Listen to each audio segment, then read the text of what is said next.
प्यारे दोस्तों, आज की कहानी सुधा नाम की एक लड़की की है। सुधा एक बहुत ही आलसी लड़की थी।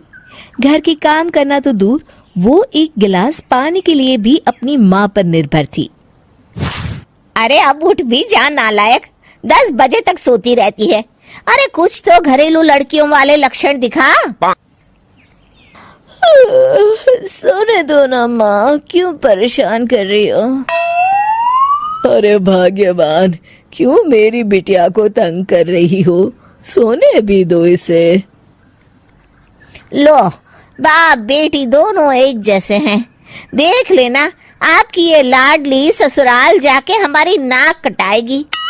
मैं कहती हूँ अब भी वक्त है, अपनी ये आदतें सुधार ले, वरना ससुराल में तेरी सास कान खींच कर तुझे सीधा करेगी। वही तुझे सबक सिखाएगी। दुनिया में आज तक कोई ऐसी सास पैदा नहीं हुई माँ, जो सुधा चोपड़ा को सबक सिखा सके। लेकिन होनी को कुछ और ही मंजूर था। सुधा की शादी एक ऐसे घर में हो जाती है जहां उसकी सास एक रिटायर्ड पुलिस वाली थी। अब कहानी में मजा आएगा। हाँ माँ, यहाँ सब बहुत अच्छा है। मेरे ससुराल के लोग भी ना बहुत मिलनसार हैं। ठीक है माँ, मुझे नींद आ रही है, फोन रखती हूँ माँ।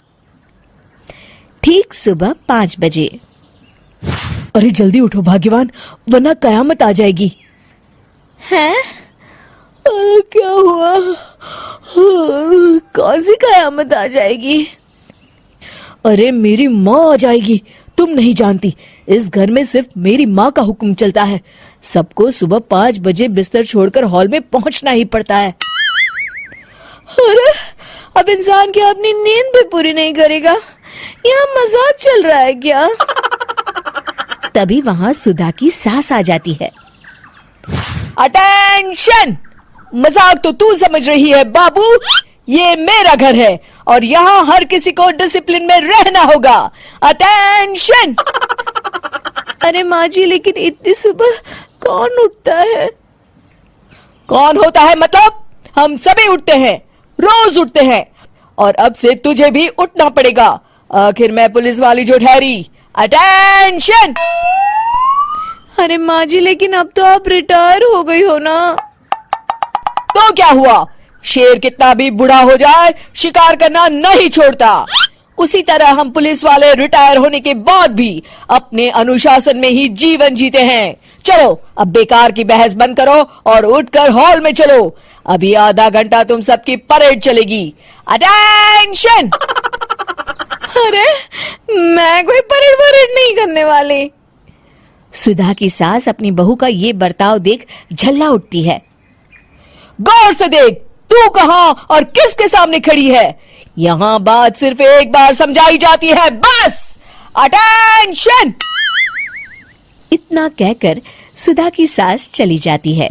अपनी सास का ये रूप देखकर सुधा घबरा जाती है और जल्दी से उठकर बाहर चली जाती है। उस दिन से सुधा की जिंदगी बदल जाती है।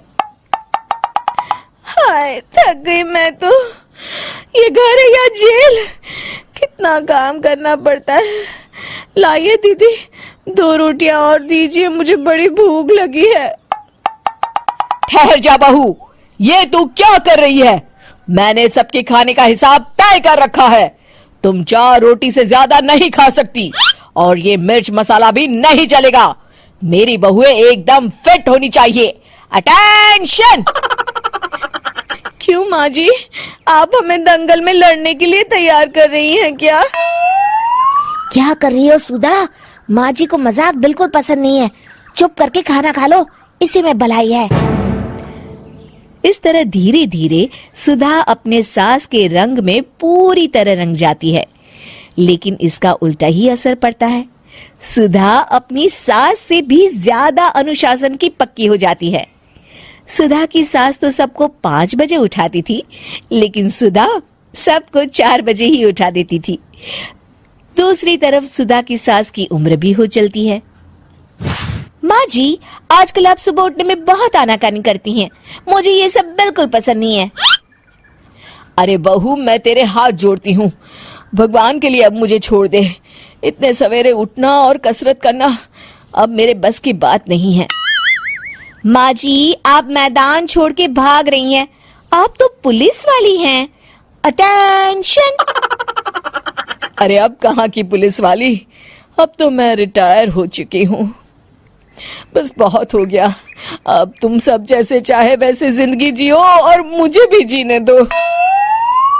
अपनी सास को गिड़गिड़ाते देख सुधा मन ही मन मुस्कुराती है। इस तरह उस दिन के बाद से सुधा के ससुराल वाले एक सामान्य जीवन जीने लगते हैं।